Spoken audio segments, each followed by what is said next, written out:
ಈ ಕಾರ್ಯಕ್ರಮದ ಪ್ರಾಯೋಜಕರು Gadiyar group of company.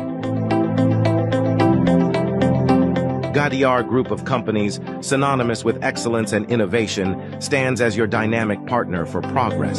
Gadiar Group ensures safety as guardians in firefighting and builds vibrant communities in real estate. Building tomorrow, today. ವೀಕ್ಷಕರೇ, ಸನ್ಮಾರ್ಗ ನ್ಯೂಸ್ಗೆ ಸ್ವಾಗತ. ನಾನು ಪ್ರಿಯ ಸುದೇಶ್. ಪಾಕಿಸ್ತಾನದ ಆಸ್ಪತ್ರೆಯೊಂದರಲ್ಲಿ ಸಿರಿಂಜ್ ಮರುಬಳಕೆ ಮಾಡಿದ ಪರಿಣಾಮ 331 ಮಕ್ಕಳಿಗೆ ಎಚ್ಐವಿ ಸೋಂಕು ತಗುಲಿರುವ ಆಘಾತಕಾರಿ ಘಟನೆ ಬೆಳಕಿಗೆ ಬಂದಿದೆ. ಪಾಕಿಸ್ತಾನದ ಪಂಜಾಬ್ ಪ್ರಾಂತ್ಯದ ಸರ್ಕಾರಿ ಆಸ್ಪತ್ರೆಯಲ್ಲಿ ಅಸುರಕ್ಷಿತ ಇಂಜೆಕ್ಷನ್ ಪದ್ಧತಿಗಳು ಮುಂದುವರೆದಿವೆ. ಮಕ್ಕಳಲ್ಲಿ ಎಚ್ಐವಿ ಪ್ರಕರಣಗಳು ಹೆಚ್ಚಾದ ನಂತರ ಕಠಿಣ ಕ್ರಮ ಕೈಗೊಳ್ಳುವುದಾಗಿ ಅಧಿಕಾರಿಗಳು ಮಾಹಿತಿ ನೀಡಿದ್ದಾರೆ. ರಹಸ್ಯ ದೃಶ್ಯಾವಳಿಗಳು ಮತ್ತು ಅಧಿಕೃತ ದತ್ತಾಂಶವನ್ನು ಆಧರಿಸಿದ ಸಂಶೋಧನೆಗಳು ಟಿಎಚ್ಕ್ಯೂ ಟ್ರೌನ್ಸ್ ಆಸ್ಪತ್ರೆಯಲ್ಲಿ ಸೋಂಕು ನಿಯಂತ್ರಣದಲ್ಲಿನ ವ್ಯವಸ್ಥಿತ ವೈಫಲ್ಯಗಳನ್ನು ಸೂಚಿಸುತ್ತವೆ.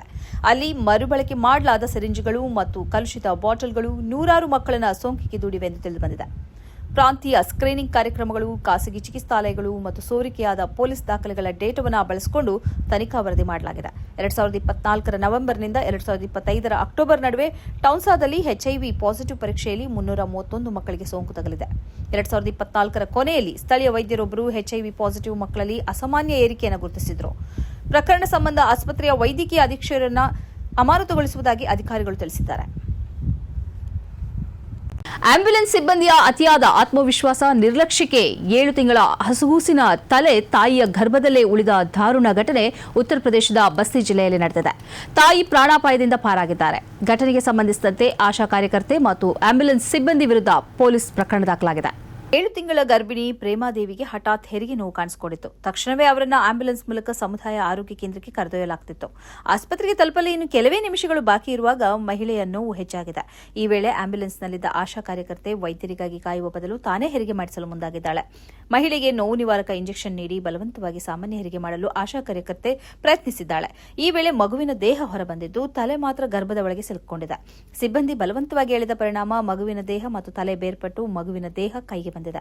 ಮಗು ಸಾವನ್ನಪ್ಪಿದ್ದನ್ನು ಕಂಡು ಭಯಭೀತರಾದ ಆರೋಗ್ಯ ಕಾರ್ಯಕರ್ತರು ಸತ್ಯವನ್ನ ಮರೆಮಾಚಿ ಮಹಿಳೆಯ ಸ್ಥಿತಿ ಗಂಭೀರವಾಗಿದೆ ಎಂದು ಹೇಳಿ ಖಾಸಗಿ ಆಸ್ಪತ್ರೆಗೆ ಕಳಿಸಿದ್ದಾರೆ.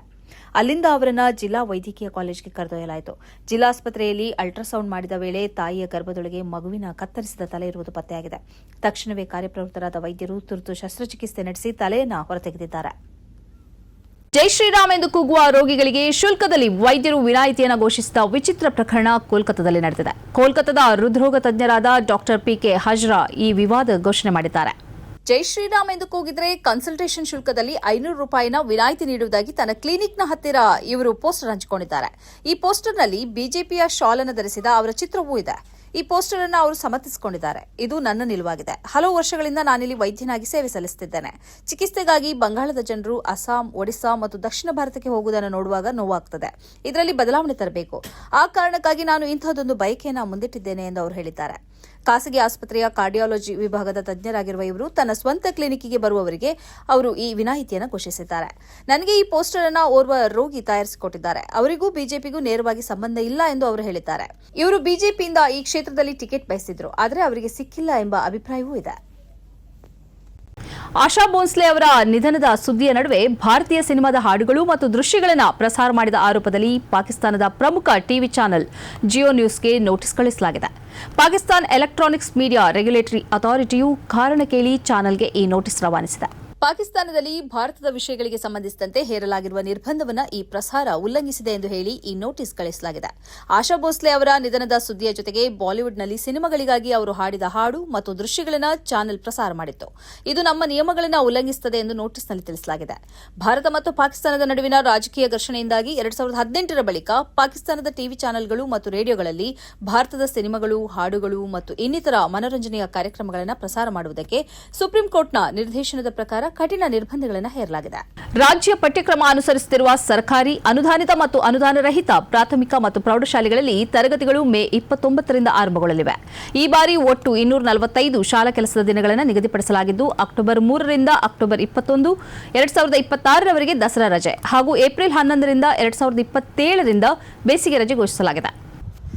ಜೂನ್ ಮೊದಲ ವಾರದಲ್ಲೇ ಸಮವಸ್ತ್ರ ಮತ್ತು ಪಠ್ಯಪುಸ್ತಕ ವಿತರಣೆಗೆ ಆದೇಶಿಸಿರುವ ಇಲಾಖೆಯು ದಾಖಲಾತಿ ಅಭಿಯಾನದ ಮೂಲಕ ಶಾಲೆಯಿಂದ ಹೊರಗುಳಿದ ಮಕ್ಕಳನ್ನು ಮರಳಿ ಕರೆತರಲು ವಿಶೇಷ ಒತ್ತು ನೀಡಿದೆ.